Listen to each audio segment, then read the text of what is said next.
প্রাকৃতিক দুর্যোগ বিশেষ করে ভূমিকম্প মোকাবেলায় গোটা রাজ্য জুড়ে বৃহস্পতিবার মহড়া অনুষ্ঠিত। এই মহড়ার ক্ষেত্রে রাজ্যের 8টি জেলার 41টি স্থানকে বেছে নেওয়া হয়েছে। আইজিএম হাসপাতাল সহ রাজধানী আগরতলার 5টি স্থানে এই মহড়া অনুষ্ঠিত। দুর্যোগ মোকাবেলার এই মহড়াকে কেন্দ্র করে উৎসাহী সাধারণের মধ্যে ব্যাপক কৌতূহল পরিলক্ষিত। অন্য কোনো প্রাকৃতিক দুর্যোগের তেমন সম্ভাবনা বা আশঙ্কা না থাকলেও ভূমিকম্পের ক্ষেত্রে হাই রিস্ক জোন 5-এ অবস্থান করছে ত্রিপুরা, যা যথেষ্ট উদ্বেগের বিষয়।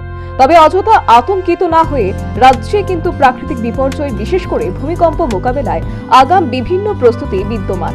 এই প্রস্তুতিতে বৃহস্পতিবার গোটা রাজ্য জুড়ে ভূমিকম্প মোকাবিলা সংক্রান্ত মহড়া অনুষ্ঠিত হল।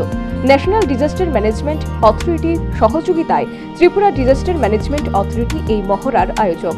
এদিন রাজ্যের 8টি জেলার 41টি স্থানকে এই মহড়ার জন্য বেছে নেওয়া হয়েছে।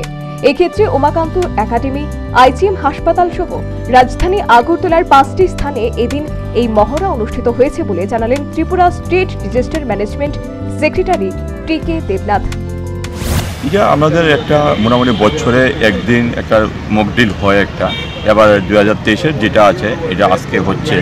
আমরা 8টা ডিস্ট্রিক্টে হচ্ছে এটা, এবং 8টা ডিস্ট্রিক্ট 41 লোকেশনকে আইডেন্টিফাই করেছে মক ড্রিলের জন্য। যে মনে করুন যে ধর্মনগর হসপিটাল একে আমরা ধরে নিয়েছি, এটা কলাপস করেছে এবং ক্যাজুয়ালিটি 10 হয়েছে।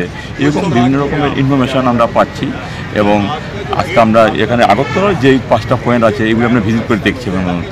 এখনও মেসেজ আসছে এবং ফোর্স মোবিলাইজেশন চলছে। তো আমরা বিকালবেলার দিকে ডিটেল আমরা একটা প্রেস মিট করে এই যে মক ড্রিলের টোটাল আউটকামটা জানাবো আমরা এখানে।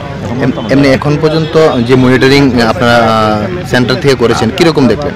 মনিটরিং ভালো হয়েছে। আমাদের এখানে সিএসআর রেসপন্সিবল অফিসার স্যারও ছিলেন, আমি ইনসিডেন্ট কমান্ডার এখানে আছি, এবং মেজর জেনারেল সব দিল্লি থেকে এসেছেনও আছেন, এবং সমস্ত ডিপার্টমেন্টগুলিকে এখানে রাখা।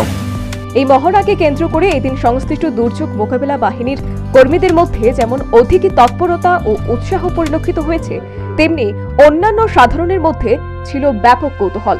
কার্যত এই বার্ষিক মহড়া প্রাকৃতিক দুর্যোগ মোকাবিলায় ত্রিপুরার রাজ্য কতটুকু প্রস্তুত তা নিরীক্ষণের লক্ষ্যে বলে সংশ্লিষ্ট বিশেষজ্ঞরা জানিয়েছেন। Bureau report, news vanguard.